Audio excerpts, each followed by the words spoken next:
Guys एकदम शुरुआती से जब भी आपने देखा होगा कि मैं अपना जब भी कोई भी वीडियो ख़त्म करता हूँ उस वक्त आपको कुछ बातें कहता हूँ मैं अंत में कि ये वीडियो के अंत होने से पहले मैं आपको बताना चाहता हूँ कि चौकन्ने रहिए, रात को बाहर ना निकलिए अनजान जगहों पे। मेट्रो सिटीज़ में इट्स ओके, लेकिन अनजान जगहों पे बाहर ना निकलिए, किसी अनजान इंसान से बात ना करिए। ये सब मैं कुछ रीजंस है उसके वजह से कहता हूँ, क्योंकि जो भी इंसान ये सब कुछ नहीं करता, जो भी इंसान चौकन्ना नहीं रहता है, उसके इर्द गिर्द प्रेत आत्माओं का साया भटकने लग जाता है। आप लोग ये सब कुछ सुनते होंगे, फिर अपना मोबाइल या फिर टीवी वगैरह ऑफ करके अपने काम में लग जाते होंगे, राइट। लेकिन आज मैं आपको जेन्युइनली बताना चाहता हूँ कि ये सारी चीज़ें क्यों करना बहुत ज़्यादा इम्पॉर्टेंट है, क्यों चौकन्ना रहना इम्पॉर्टेंट है, क्यों किसी अनजान जगह पे जाना नहीं चाहिए आपको, क्यों किसी अनजान इंसान से आपको बात नहीं करना चाहिए। हर एक चीज़ बताऊंगा मैं आपको, क्योंकि हमारे मुंबई के कुर्ला में एक ऐसी ही कहानी घटी थी।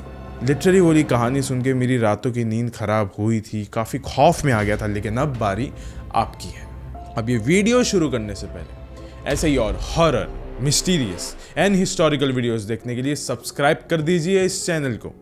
अब ये कहानी शुरू होती है। जय और सुभाष, ये दोनों बिजनेस पार्टनर्स हैं। एंड गाइस, ये लोग एक डिजिटल मार्केटिंग कंपनी के फाउंडर्स हुआ करते थे।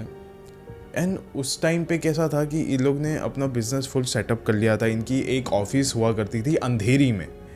लेकिन अभी जय का ये कहना था कि अभी हमने अपना बिजनेस बहुत अच्छे तरीके से सेटअप कर लिया है। सेटअप करने के बाद what we need now is a bigger space, ज़्यादा एम्प्लॉयज़ आ सकते हैं जहाँ पे। एंड गाइस, जय ना कुर्ला में रहा करता था।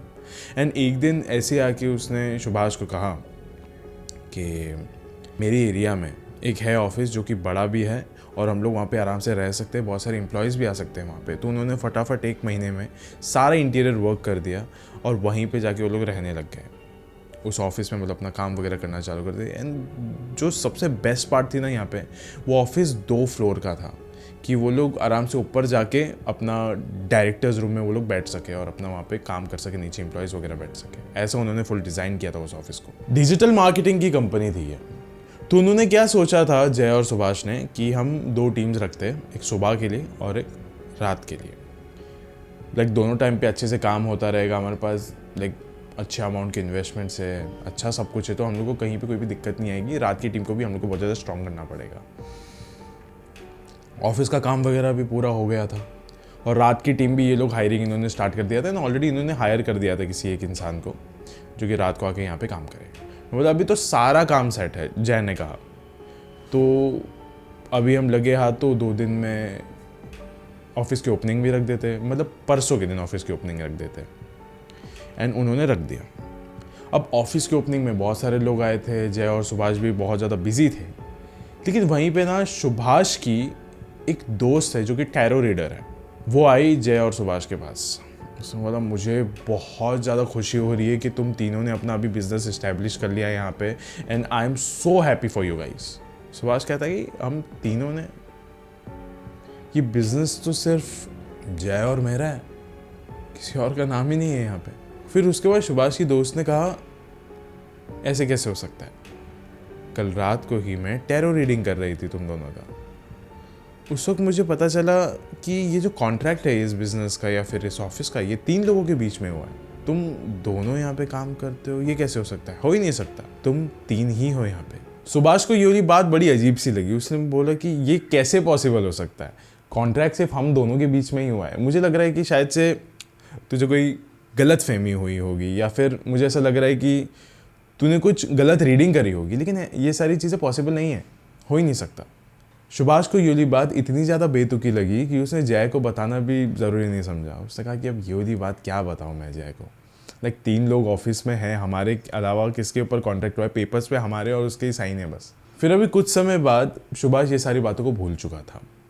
अभी अगले ही दिन एक नया इंसान आने वाला था, एक न्यू एम्प्लॉय आने वाला था उनके ऑफिस में नाइट ड्यूटी के लिए। सलमान नाम था उसका। और अभी सुभाष ऑफिस में नहीं रहने वाला था फॉर नाइट ड्यूटी, तो जय ने कहा था कि एटलीस्ट मैं रहता हूँ। फिर उसके बाद जय ने कहा कि हाँ मैं रह लूँगा और उसको सारा काम भी सिखा दूंगा। तो फिर रात को कुछ 10-11 बजे के अराउंड जय ऑफिस में था और सलमान भी एंटर कर चुका था।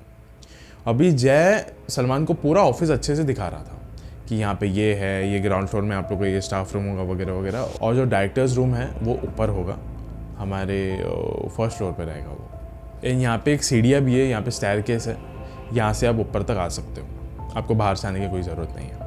एंड गाइज जय का जो ऑफिस था, मतलब जय और सुभाष जहाँ पे बैठते थे, उसके बाहर ना वुडन कारपेट था। कोई भी अगर वहाँ से चल के आता ना, तो फिर वो जो दबे हुए कदमों की आहट आती है ना वुडन कारपेट पे, उससे पता चल जाता है कि कोई ना कोई इंसान आपके करीब आ रहा है। जय ऊपर काम कर रहा था अपने ऑफिस में, एंड अभी ना उसको ऐसा लगा कि कोई तो ऊपर चल के आ रहा है उसके कैबिन के पास। तो उसको लगा कि शायद से सलमान है, तो ऑल्सो ही वॉज रेडी कि शायद से उसको कोई डाउट्स वगैरह रहेंगे, वो पूछने के लिए आ रहा रहेगा। कुछ देर हो गई, किसी ने भी उसका डोर नहीं खोला, तो उसको लगा शायद से वापस नीचे चला गया होगा। ठीक है, कोई बात नहीं, वापस काम कर रहा है जय। वापस से अभी किसी की ऊपर चल के आने की आवाज़ आती है, और उसने अपने डोर के नीचे देखा कि परछाई दिख रही है, लेकिन फिर भी किसी ने दरवाज़ा नहीं खोला। इस बार जय थोड़ा सा कॉन्शियस हो गया था कि 2 बार ये इंसान ऊपर आया है सलमान, और दोनों बार आके उसने दरवाज़ा नहीं खोला। लाइक क्या राउंड मारने आ रहा है क्या सिर्फ? मैं नीचे जाके देख के आता हूँ। वो नीचे गया और जाके देखा तो सलमान तो अपना काम कर रहा था। फिर जय ने बोला कुछ काम है क्या तेरे को? सलमान ने बोला नहीं। उसने तू 2 बार ऊपर आके नीचे गया, कुछ काम रहेगा तो बता ना मेरे को, या फिर नीचे से खाली कॉल कर दिया कर मेरे को। सलमान ने कहा लेकिन जय मैं ऊपर आया ही नहीं था, मैं आने वाला था लेकिन कुछ समय बाद, मैं तो अभी तक उस सीढ़ियों के पास भी नहीं आया हूँ। जय यहाँ पे एक बहुत गहरी सोच में पड़ गया था। पूरे ऑफिस में मेरे इसके अलावा कोई और है नहीं, फिर ऊपर कौन आया, वो भी 2 बार, और मेरे कैबिन के अंदर नहीं आया, बस बाहर से ही झाँक के चला गया। वो सोच में पड़ गया था, लेकिन इसका मतलब ये नहीं है कि वो अपना काम रोक देगा। वो वापस गया ऑफिस में एंड अपना काम शुरू करना उसने चालू किया। गाइस अब अगली रात जय के जगह पे सुभाष रुका था नाइट ड्यूटी के लिए, वहीं पे सलमान के साथ। वो भी अपने ऑफिस में बैठा हुआ था। ये चीज़ें बहुत अनएक्सपेक्टेडली हो रही थी। सुभाष अपने कमरे में बैठा हुआ है अपने ऑफिस में जहाँ पे जय बैठा हुआ था, वहाँ पे सेम चीज़ हुई। कोई तो एकदम दौड़ते हुए ऊपर आया, और जो सुभाष है वो एकदम रेडी हो गया, हाँ अभी कोई आएगा अंदर। और उसने देखा कि दरवाजे के नीचे परछाई दिख गई और कोई वापस से नीचे उतर के चला गया। 2-3 बार हुआ ये। अभी सुभाष ने बोला कि मैं नीचे जाके देख के आता हूँ यार, हुआ क्या है। वो नीचे जाके देखा, सलमान से पूछा तो सलमान ने बोला मैं आया ही नहीं, ये कैसे हो सकता है। फिर सुभाष भी अभी बहुत ज़्यादा टेंशन में आ गया था, ये अचानक से हो क्या रहा है। फिर अगले ही दिन वो लोग किसी कैफ़े में बैठे हुए थे, वहाँ पे बैठ के बस ऐसे ही बातचीत कर रहे थे। उस वक्त बातों बातों में ये बात निकली कि नाइट शिफ्ट कैसी चल रही। तो फिर जय ने बताया कि अरे सुभाष, मैं उस दिन बैठा हुआ था ऑफिस में रात को, और मुझे ऐसा लगा कोई चलते हुए ऊपर आया, मुझे उसकी नीचे परछाई दिखी, फिर वो वापस दौड़ते हुए नीचे गए और आया नहीं वापस ऊपर। मैं जाके सलमान को भी पूछा और ये ऐसा कुछ था ही नहीं। फिर सुभाष ने बोला अरे मेरे साथ भी सेम हुआ यार, एग्जैक्ट सेम सिचुएशन है मेरी, लेकिन ऐसे कैसे हो सकता है यार, सलमान तो ऐसा नहीं कर सकता, नया बंदा है, क्यों अपना इमेज डाउन करेगा। एक काम करते हैं, हम दोनों आज रात को नाइट शिफ्ट के लिए रुकते हैं। गाइस अभी आधी रात हो चुकी थी, सलमान नीचे काम कर रहा था, जय और सुभाष वो दोनों ऊपर थे, ऊपर वो लोग काम कर रहे थे। अभी अचानक से सलमान के चीखने की आवाज़ आई नीचे से। जय और सुभाष एकदम घबरा के एकदम दौड़ते हुए नीचे गए। देखा तो सलमान ज़मीन पे लेटा हुआ था, फुल पसीना पसीना था, वो पूरा बदन उसका ठंडा पड़ चुका था, और वो बस सीढ़ियों की तरफ देख रहा था, सिर्फ सीढ़ियों की तरफ। जय और सुभाष एकदम बहुत वियर्ड सा एक उसको लुक दिया था कि तुम ऐसा नीचे क्यों लेटे हुए हो, फुल पसीना पसीना, हुआ क्या। फिर भी सलमान उस सीढ़ियों की तरफ ही देख रहा था। फिर उसके बाद जय ने थोड़ा फोर्स किया उसको कि अरे बता तो सही हुआ क्या। फिर सलमान ने कहा उस सीढ़ियों पे उस औरत की लाश देखी मैंने। फिर उसके बाद जय और सुभाष बहुत शॉक हो गए। उसने बोला ये कैसे मजाक है, पहले ही हम लोग बहुत अभी झेल रहे तुम्हारी ये सारी हरकत है, तुम ऊपर आते हो सीढ़ियों पे दौड़ते हुए, बाद में नीचे चले आते हो, कभी कैबिन के अंदर नहीं आते, ये सब कुछ क्या चल रहा है तुम्हारा, और अभी ये सब कुछ। उसके बाद सलमान ने कहा नहीं जय, ऐसा कभी भी मैंने किया ही नहीं, मैं कभी ऊपर आता ही नहीं हूँ। ऊपर से आप लोग बार बार हर रात को आप लोग मेरे पीछे आके बस खड़े हो जाते हो चुपचाप से और कुछ कहते भी नहीं हो, आप लोग ही आते रहते हो नीचे, मैं तो कभी ऊपर आया ही नहीं। सुभाष और जय को ये बात बहुत ज़्यादा पेचीदा लगी थी, बहुत ज़्यादा कॉम्प्लिकेटेड बात थी एक्चुअली। एंड जय ने तो वहाँ से निकलने का फैसला कर लिया था कि नहीं मैं तो छोड़ रहा हूँ ये जगह। लेकिन उससे पहले ना उनकी एक दोस्त थी सुनैना, और वो ना बहुत ज़्यादा पैरानॉर्मल एक्सपर्ट थी, उसकी एक टीम वगैरह थी, सब लोग देख सकते थे कि क्या है क्या नहीं है। फिर सुनैना ने कहा कि ठीक है मैं तुम्हारी बात समझती हूँ, लेकिन फ़िलहाल के लिए जय एक काम करो, सुबह से लेकर शाम तक ऑफिस को बंद रखना, कोई मत जाना। मैं और मेरी टीम सिर्फ हम ही जाएंगे वहाँ पे, और मैं जाके देखूँगी कि क्या वहाँ पे वाकई में कोई ऐसी चीज़ एग्जिस्ट करती है कि नहीं करती है। तो उसका रिप्लाई जय ऐसे ही दे रहा था कि मुझे पता है कि यहाँ पे कोई ना कोई चीज़ है, तो हमको पता है कि हमारे आसपास कोई चीज़ है, हमको बस दिख नहीं रही है लेकिन वो एग्जिस्ट करती है। फिर उसका सुनैना ने कहा हाँ मैं वो बात भी समझती हूँ, लेकिन इसके बाद ही मैं तुमको कुछ ना कुछ बता पाऊंगी, कंफर्मेशन दे पाऊंगी कि यहाँ पे कुछ है या नहीं, या फिर ये सिर्फ तुम्हारे मन का भ्रम है। अगले दिन सुनैना अपने 2 टीम मेंबर्स के साथ आई। आते ही वो शाम का टाइम हो रहा था, कुछ 4 बज रहे थे।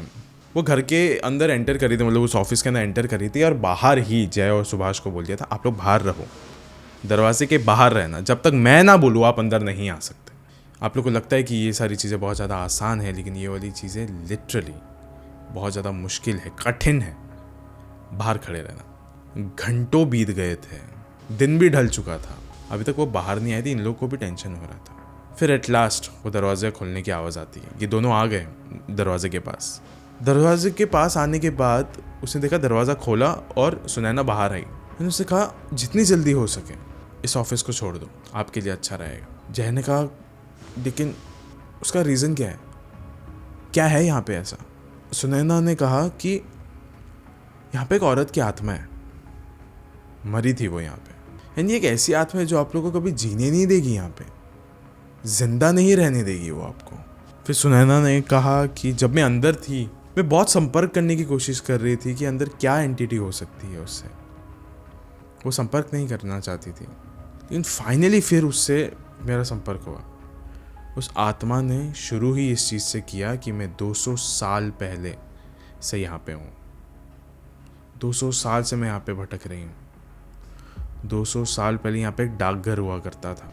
उस डाकघर में एक इंसान ने मेरे साथ बहुत बुरी बुरी चीज़ें करी थी, उसके बाद मेरा कत्ल कर दिया था, और फिर 2 लोगों ने मेरे बॉडी को जलाया था मेरी मदद करने के लिए, मुक्ति देने के लिए, लेकिन वो हो ना सका क्योंकि जिसने मेरा कत्ल किया था उस पे ही मेरी जान अटकी हुई है। और आज इतने सालों बाद जब मेरी आत्मा एकदम सूखी हुई थी, एकदम बंद पड़ी हुई थी, डेड थी, उसको वापस जगाया है 2 लोगों ने जो यहाँ पे रहने आए, क्योंकि वापस से सेम सिचुएशन हो रही है यहाँ पे, सेम एग्जैक्ट वही हालात है कि 2 लोग आए हैं यहाँ पे कुछ काम शुरू करने के लिए, और उस समय भी आए थे वहाँ पे 2 लोग काम करने के लिए।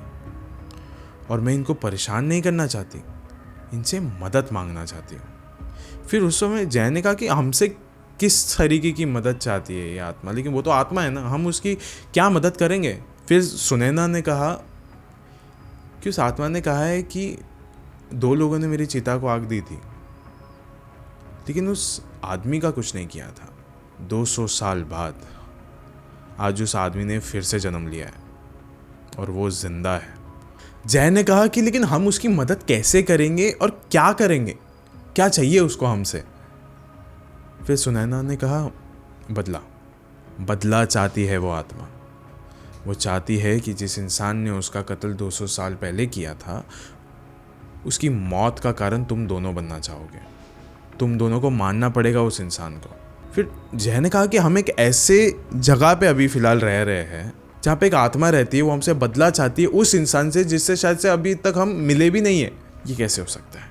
नहीं हो सकता, मैं ये नहीं कर सकता। फिर उसके बाद उन दोनों ने एक ही चीज़ का फैसला लिया कि हम यहाँ पे नहीं रह सकते, हमको ये छोड़ना पड़ेगा, और उन्होंने छोड़ दिया वो वाला ऑफिस। लेकिन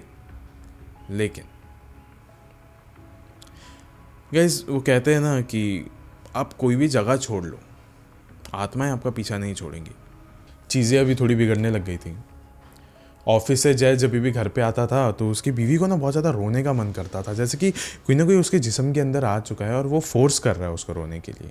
एंड गाइस ऑल्सो, जब जय अपने घर पे आता था रात को सोने के लिए, जब वो अपने बिस्तर पे सोया रहता था, उसकी पत्नी को ऐसा लगता था कि किसी और औरत का साया है उसके पीछे, या फिर कोई ना कोई औरत उससे लिपट के सोई हुई है पर उसकी बीवी को ये अच्छा नहीं लगता था। लेकिन अलग अलग चीज़ें हो रही और ये सारी चीज़ें सुभाष के साथ भी हो रही थी। लेकिन जय को उस तरफ ऐसा लग रहा था कि या तो मैं उस इंसान को जाके मार दूंगा जिसका ये बदला लेना, या फिर मैं खुद में ही ख़त्म हो जाऊंगा। फिर उसके बाद ना जब ये सारी बातें सुनैना को पता चली तो सुनैना ने कहा कि ये सब कुछ करने की तुमको ज़रूरत नहीं है, ये सब ठीक तभी होगा जब उस इंसान का बदला लिया जाए या फिर एक और एक रास्ता है, उसी ऑफिस में उसी जगह पर जाके हमको पूजा पाठ करवानी पड़ेगी। इसी मूवमेंट के बाद जय और सुभाष का क्या हुआ कुछ मुझे तो पता नहीं है फ़िलहाल के लिए। Like it's an open ending, खुद समझिए। उन्होंने पूजा पाठ करवाया हो या फिर उन्होंने क्या किया, बदला लिया या क्या किया, मुझे नहीं पता। गाइस कुछ रीज़न्स होते हैं जिसके वजह से मैं आपको कहता हूँ कि किसी भी जगह पे जाइए, उसका इतिहास जानिए वगैरह वगैरह, क्योंकि गाइस दिस इज़ ट्रू। आत्माएं असलियत में एग्जिस्ट करती है, मानो या ना मानो, वो आपके इर्द गिर्द अभी भी मौजूद हो सकती है, बस नज़रिया चाहिए। हो सकता है, कुछ भी हो सकता है।